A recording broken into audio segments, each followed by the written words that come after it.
Poor Australians fooled by Parliament's trickery.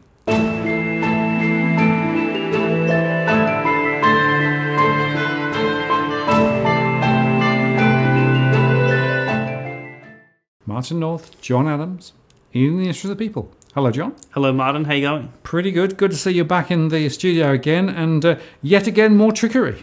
More trickery. So before we get into tonight's show, we have in our last show, which was about a week ago, a number of people said, "Oh, can't you do more shows?" Now, we will be hopefully doing more shows going forward. There has been a number of sensitive legal issues I've been dealing with over the last month that most of our audience would be aware of. So there are some other things happening behind the scenes which are quite explosive and quite exciting as well. So hopefully in the next few months we will be able to reveal all on this channel and actually make some big international news. So we'll see how that all plays. But in the interim, if the audience can bear with our programming, and hopefully we'll be able to pick it up quite soon. Yeah, well, we'll continue to try and make at least a weekly show, but you know, I think the pace will probably pick up later in the year, and not least because I think the economic climate will warrant it. Indeed, indeed. Now, today's show is to, so when we were thinking about last week's show, when we talked about the pension, there was a number of our audience members who were pushing back on the, in terms of what we were saying, by referring to a policy called the National Welfare Fund. And the National Welfare Fund is not something that you and I discussed, Martin. And tonight we're actually going to discuss what this fund is all about. And why it's no longer relevant to the discussion of the age pension, but obviously reveal some interesting historical issues with this particular government initiative. Yeah, and it's interesting because the feedback basically on the last show was the government wouldn't dare, would they? Well, they wouldn't dare turn the pension down. You know, they don't have, we've been paying for all these years, you know, and then they said, well, actually, we've got this other thing as well, right? So actually, sorry to inform our audience, but that's not looking particularly helpful either. No. So there was a policy which was established just after, or actually established during World War II, called the National Welfare Fund, that was collecting money that was paying a whole host of welfare payments, including the age pension. Now, that fund no longer exists, and we're going to give the history of that fund because it's actually a very interesting story as to how poorer Australians got tricked into paying more tax during World War II. Yeah. And I've never heard of the government tricking anyone before, so this is highly shocking, right? Yes. So what was the state of the age pension then before World War II? So Martin, in the federal government finances, they have a fund called the Consolidated Revenue Fund. And this is basically a big bucket of money that collects all the tax revenue. So prior to World War II, prior to 1943, when the National Welfare Fund was established, the age pension was funded out of general taxation. So there was no collection of revenue in a particular bucket that was being reserved. Basically, it was money in, money out, and that's exactly what the system is now. So, but they wanted to. What Ben Shipley was seeking to do was to come up with a different mechanism of how to finance a range of these welfare payments. So we actually have a definition from the Commonwealth Department of Finance. So let me just bring this up. So it's, quote, a fund established by Section 81 of the Constitution consists of all revenues and monies raised or received by the executive government of the Commonwealth. The CRF is self-executing in nature, which means that all money received by the Commonwealth automatically forms part of the CRF. So what that basically means is big bucket of money. So you've got one account for the federal government. All the money comes in, whether it's taxes, whether it's charges, whether it's tariffs, or whatever the case may be. And then that bucket of money is how they do appropriations by taking money out of the bucket and then they go spend it for whatever public policy program that the Parliament has endorsed. And I believe, John, you can correct me if I'm wrong here, that it's relating to revenue, not capital spending, right? So there's a separate capital budget over there somewhere, right? Because one of the fiddles they often do is, of course, play with the capital rather than the revenue pot. When it comes to spending, there is a difference between general operational expenses and capital expenditure, and generally there are ways for that capital expenditure to be off books. But when it comes to revenue, all the revenue, no matter what source of revenue, it comes into a big bucket called this Consolidated Revenue Fund, and that's obviously a constitutional mechanism, and so that's how we fund the pension now. So when we were saying last week about when money comes into the government and then they just spend it, it comes through this mechanism called this Consolidated Revenue Fund, and basically that's why we said last week that the government hasn't put any money aside to pay for the pension going forward. So if you are reliant on the pension either now or in the 1 or 2 decades going forward, you are reliant on the generosity of taxpayers, because taxpayers on an annual basis have to put money into this bucket called the Consolidated Revenue Fund, and hopefully there has to be enough there for government to meet all of its political commitments. During the early years of the war, from 39 to 41, Menzies was the Prime Minister, given that Joseph Lyons died in office on Good Friday in 1939, and he established a joint parliamentary committee looking at social security, and there was a report that was released in 1941, and the commission was designated to report upon ways and means of improving social and living conditions in Australia and rectifying anomalies in existing legislation. Now, out of that report, a number of recommendations came about. Then we obviously had the change of government to the Curtin government. Now, Curtin was the Prime Minister and Ben Chifley was the Treasurer. And they were very keen on introducing a range of new welfare entitlements, which we'll get into in a second. And obviously there was a question of, well, how to pay for it. Just for a bit of history, the age pension came in 1908. Maternity allowances came in 1912. But funny enough, during World War II, under Labor, 3 new entitlements came forward.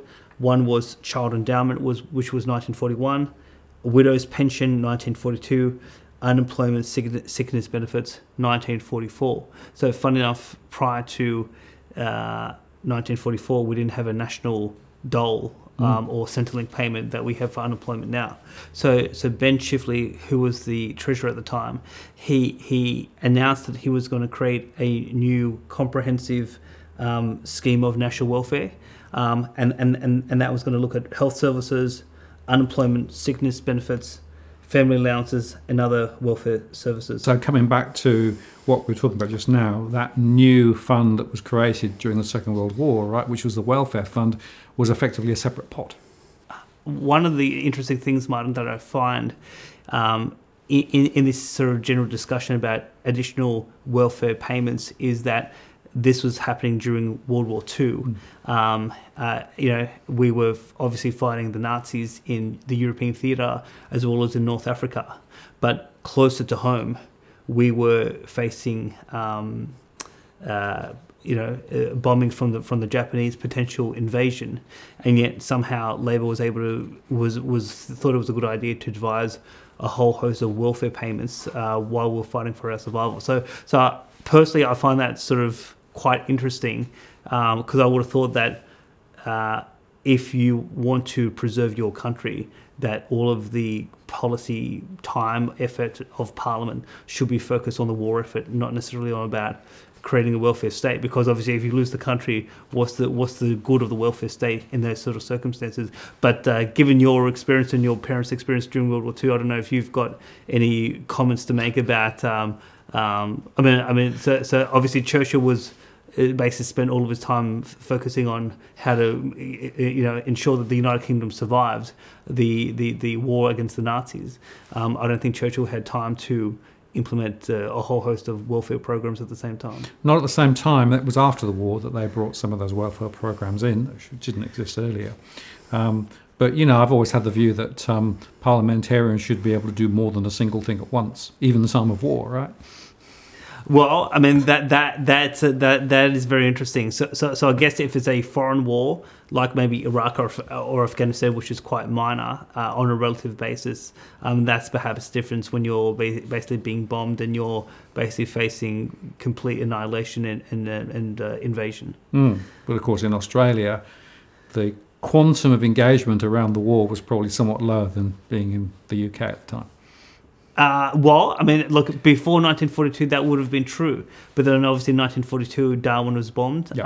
And we had, I think in 1943, 44, we had Japanese submarines in Sydney Harbour, etc. So it was a very sort of nervous period, if I could put it that way. No, I get that, yeah. Sure.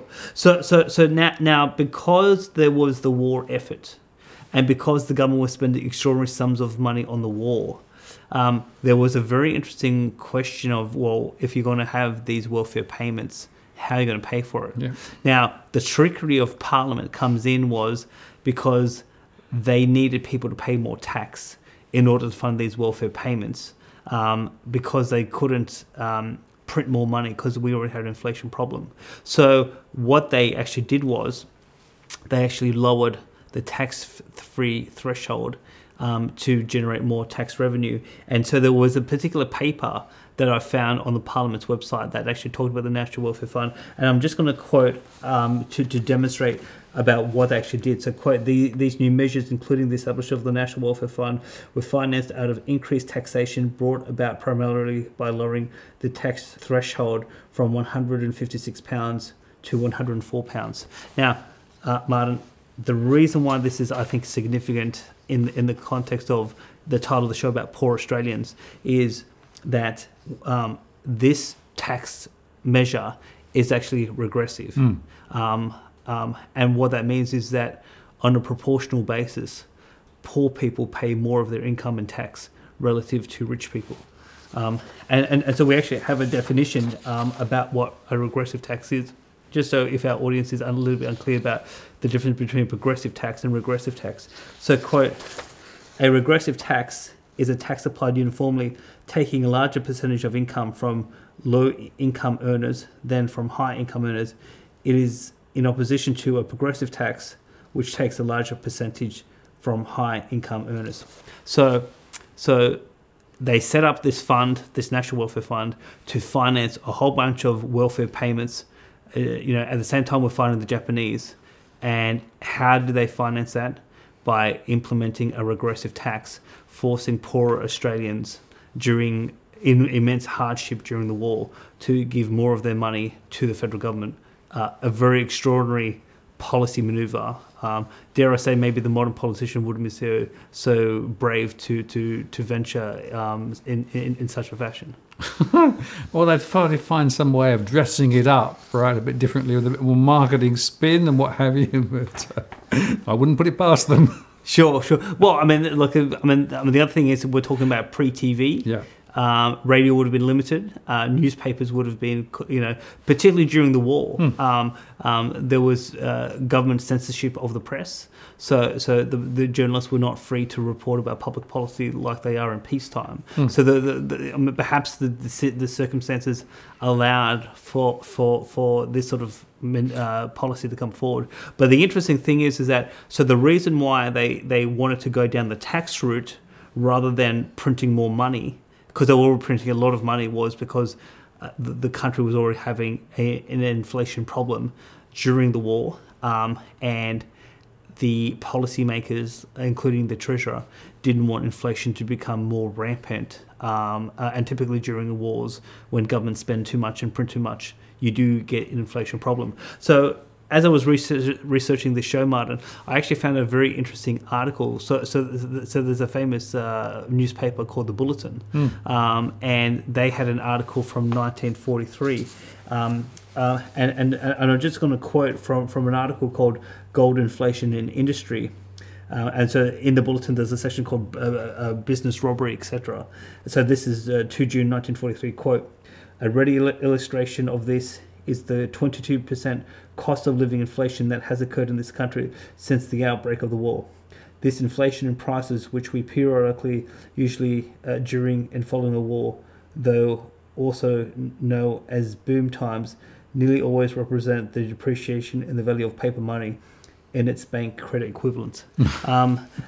So 2 points from that quote one, Martin, is the first one is, so we have public commentary from 1943 in this country that we did have an inflation problem during the war. That's point one. Point two is that back in 1943, it's clear to me that Australians actually understood what inflation was all about, which was the devaluation of the currency, where I think most Australians and most economists and most commentators today have completely lost the essence of what economics is all about. Yeah, and I guess it's one other point, John, that welfare fund, when it was kick-started, right, what they did was they nicked money from the Consolidated Revenue Fund and just transferred it across right into the fund to start with, right? So those tax changes that they made essentially was to try and keep the fund ticking over. Yes. So what happened was a fund was established on the 20th of March 1943, and to finance to finance the fund in the initial stages, that they came up with a option in the tax law of either putting £30 million into the fund on an annual basis, or 1/4 of all income tax. So whatever was the lower amount, that is what they picked. So, but how were they going to get more income tax? That's why they lowered the tax-free threshold, which basically impacted poor Australians more. So Martin, we've talked about how the fund was established, how it was financed during the war.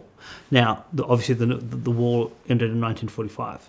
Now, after the war was finished, there was a lot of pressure by citizens on government to start cutting income tax because taxes were too high, and everyone was sort of wanting income relief to sort of because one of the key things is after the war, and we've covered this in a previous show, is government spending dramatically reduced. A lot of people left the military and went back into civilian life. People were looking for economic opportunities, and they obviously wanted tax relief. So the key thing here is that they introduced a whole bunch of welfare payments. They increased the tax take during the war.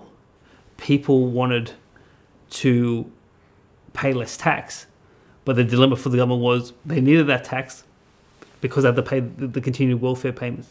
So how do they solve this? They used a bit of trickery. And the trickery was, they said, well, let's come up with a levy and not a tax. and let's convince the public that this levy was directly going to go into this National Welfare Fund, and that by paying the levy, you are actually going to get a benefit out of that because you are going to get some form of social payment, particularly the old age pension, when you require it. And that is how they continued to finance the National Welfare Fund for a few years after the war. Right. So effectively they dressed it up, but still stole more money. Yes.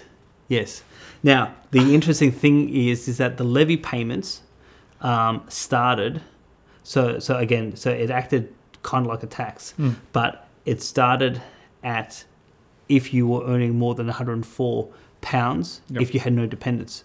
Now, why was £104 important? Was because, remember, prior to the changes to the tax-free threshold, the initial tax-free threshold was £156. They lowered it down to £104. And then they said, well, if for you to start paying this levy, if you start earning at £104, you're going to start paying the levy. So they didn't go back to the pre-tax change. They kept the tax change and just said, well, if you're more than £104, you're going to put money in a different bucket, and that money is going to go into this National Welfare Fund. And that's how they didn't have to cut tax. They just basically said, well, you're going to pay something different, and it's going to go to a different location. And that's how the Labor Party continued with these welfare programs after World War II. And it reminds me of that little trick where, you're just trying to spot the pea, and they keep moving the things around, and you don't know where the pea's gone, but you know that it's somewhere there, right? Exactly the same here, because they're basically just moving the numbers around, they're not actually really giving any benefit, are they? Yes. But because of the trickery, they actually confused the public. Yeah. And so in this report that was published in 1985, I found a very key quote. So now this quote refers to a study that was done in the 1970s about the National Welfare Fund. Keeley notes that the imposition of a special levy earmarked for financing social services created a mistaken belief in some quarters that the social services were therefore placed on a contributory basis. Yep. So again, people thought if we pay the levy, it's going to go into the fund, and that's our contribution to the age pension. So by the time we get to retirement age, well, we've already paid the pension because we paid it into that fund. Yep. So there are some Australians who say, well, I've worked all my life, I've paid my taxes, I've put money into this fund, I'm now entitled to withdraw from that fund because I've been contributing to it all along. Now, again, just to recap, the fund and the levy was a trick for poor Australians to pay more tax. So this is all has happened during Labor's time in office from 41 to 49. And then we're about to talk about what happened when Menzies came into power in 1949, because things dramatically changed with this whole scheme. And there's an object lesson there, isn't there, that people need to understand how some of these things work, because it's quite often you can be blindsided, and what might sound superficially quite attractive, when you actually stop and look at it, actually is perhaps less attractive. Yes. Now, when Menzies came into power in 1949, there was two very technical changes to the scheme that changed the scheme on a fundamental basis. So I would say, and perhaps we didn't make this clear, the levy came in 1946. So from 43 to 46, it was from consolidated revenue, either £30 million or a quarter of income tax, whatever was left. From 1946 onwards, it was this levy. And if you were paying this levy was going into a fund to pay these specific services. Now, when Menzies comes in, one of his key policy commitments was tax simplification. Now, how did he implement tax simplification? He actually merged the levy with general income tax rates and just made it one tax system. So there was no special levy that was being applied. And obviously when he merged the levy and the tax system, they kept the tax-free threshold at £104, which was the increase in the tax that was implemented during World War II. So from 1950, the levy was gone, and you were just paying general tax. Now that was the first thing. Now, some of that general tax was still going into the National Welfare Fund, but it wasn't a special payment going into the fund.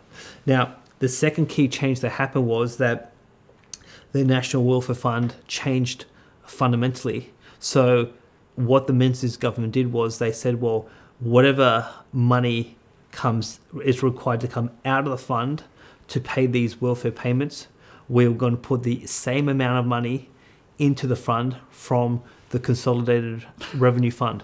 So basically, people pay general tax, it goes to the Consolidated Revenue Fund, they take a portion of that, they put it into this entity, the National Welfare Fund, and they take that same money and they just take it out and spend it. So from 1952, the National Welfare Fund was purely an accounting mechanism. It actually had no relevance, because whatever money was going out, it was just coming in through general taxation, because the levy had gone in 1950. So this National Welfare Fund, in terms of it being a serious policy of you contributing to the fund through a special payment, that was only 4 specific years, from 1946 to 1950. And so from 1952 onwards, it was basically kind of like it is now. You pay tax, and that tax is spent this year on a whole host of services, including the age pension. And then as you go forward, any reliance on the age pension is required to be so the financing of that pension is requiring tax to be paid in the same financial year. Right, and my guess, I could be wrong here, but my guess is that wasn't that well communicated. No, it wasn't particularly well communicated, because I was just reading something as I was preparing for the show, and there were Australians even up to the 1970s who were saying that they were contributing to this fund through these special levies, and the levy was gone by 1950. So all of these tricks again was to confuse the public, so that they would pay more tax to pay for these welfare programs. And so I actually have a special quote that crystallizes that point. So here's the quote. Though the tax on income was still called income tax and social services contribution, from that time the contribution, i.e. the levy, lost its identity as a separate identifiable levy. However, it had served a useful political purpose by gaining acceptance by persons in lower income groups. So lower income group people were basically tricked into paying more tax, because even on the tax statement it was called income tax and social services contribution, but there was no special levy or social services contribution. You were just paying normal tax into a big constitutional bucket. Yep. Well, I remind you again of my little analogy. Find the P. Right, where's it gone now? It's still there somewhere. Don't know under which cup it's under. The point is, it's just misdirection, obfuscation. That's all, isn't it? Exactly. Now, so these arrangements from 1952 continued on for more than 2 decades. Whereas you basically pay your general tax, it goes into this Consolidated Revenue Fund, and then basically from there you go into that they just put the money into this bucket called the National Welfare Fund, and they take it out. Now, when Malcolm Fraser came into office in 1975, that his government decided to actually, because there was a balance in that fund, and that balance was quite consistent over a number of years, and so because this was just purely an accounting mechanism. Post 1952, what they did was they took the money from the fund, put it into consolidated revenue, and then they made the balance of the fund zero. So basically they basically said, you've got a separate bucket of money. It really has no purpose, because we're just putting money in and out every year. We might as well just consolidate the whole thing to make things simpler. So that's what happened under the Malcolm Fraser government. And then because this National Welfare Fund was just sitting there as an accounting function which had no money in it, the Hawke government in 1985 decided to introduce legislation and abolish the fund. Don't tell me tax simplification. well, I mean, so the Hawke government didn't make it clear as to why they wanted to abolish it, perhaps because it was completely redundant. So for those who were in our last show in the YouTube comments talking about the National Welfare Fund, it legally was abolished in 1985 under the Parliament, but the money that was in the fund was raided in 1976. So basically it's been a long time where this fund ever existed, and if you thought the fund actually had any relevance, well, that relevance was abolished in 1952, when they actually changed how this fund would actually operate from an accounting point of view. So the key thing about this, Martin, a couple of key points. So just to go back to our last episode, if you are relying on the age pension, if you think there is a bucket of money in Canberra sitting around that's going to fund the age pension, there is no bucket of money. There is no magic money tree. Your ability to receive the age pension now and into the future is dependent on the laws of the Parliament and the financial capacity of the government to pay in terms of these payments. Because you are reliant on the financial position of the government and the generosity of taxpayers, that's why it is critical that all Australians be interested in sound public finance. You can't say that it's not my debt. You can't say that it has no relevance to me, because when you have politicians that rack up public sector debt at at some point the chickens come home to roost, and the consequences of all that debt will have to be paid by someone, and it could well be, given that the majority of the federal budget, to the tune of 75%, is welfare, health, and education. That's if there is a need for some form of austerity down the track, because the deficits are too big, you will see cuts in those areas, and it's unclear as to what a future parliament may cut when that point of time arises. And the other point I would underscore, John, is that parliamentarians can be quite sneaky in terms of moving money from A to B to C to D, and they'll say one thing and do something else, but actually it still comes back fundamentally to how much money is coming in, how much money is being paid out. If too much is being paid out and the debt goes up, they have at some point to make hard decisions. Yes, and sometimes those hard decisions are tricking poor people to pay more tax. Yep. And to convince them they're actually getting something for it when they actually weren't, and that's the key lesson of the National Welfare Fund. So there could be some supporters of Curtin and Chifley, and I know one in particular who may object to our show tonight, but that is the essence of the story of the National Welfare Fund. So for those of our viewers who referred to it in our last show, hopefully this clears it up. It's been an interesting bit of research for me because I didn't fully understand the ins and outs of the National Welfare Fund. But there you go, trickery of poor people in order to finance a whole host of new welfare payments.